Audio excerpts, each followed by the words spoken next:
In this video, we will talk about the ScrolledFrame widget. It's a frame with a scroll bar. The ScrolledFrame is a widget from the ttkwidgets library. To install it, pip install ttkwidget, and to use it, you import it from ttkwidgets.frames. So here, after creating the main window, the ScrolledFrame is created by calling ScrolledFrame, the master, and other parameters.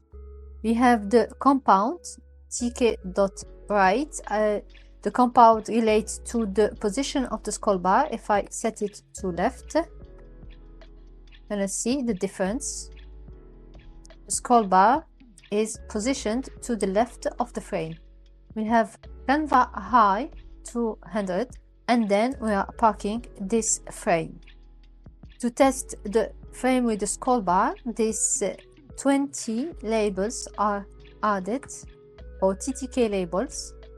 So when we increase the size of the window, we can see that the scroll bar disappeared. If we check the source code, we can see that to initialize the ScrolledFrame, we can provide the master, or we provide the master.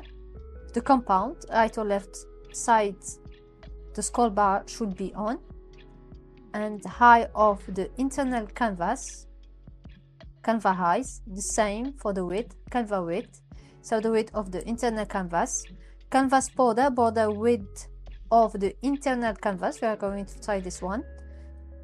And auto hide scroll bar, without or not to use an auto hide scroll bar. In this video, we've talked about this auto hide scroll bar and in other ones. So we will try this canvas border and the auto hide scroll bar attributes. There are other attributes that are passed to the frame widget. The auto hide scroll bar attribute, whether or not to use the auto hide scroll bar. So I'm setting it to true. I think this is the default value.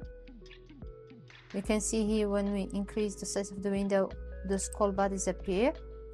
And if I set it to false, we can see that even if we increase the size of the window, the scroll bar remains.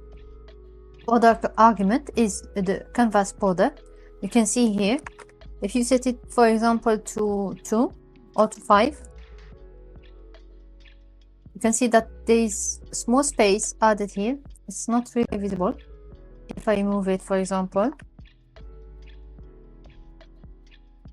there is no space, even though it's not so obvious. So I'm going to increase the canva border size so you can see this property. Now it's visible. Thank you for watching, and see you in the next video. Bye.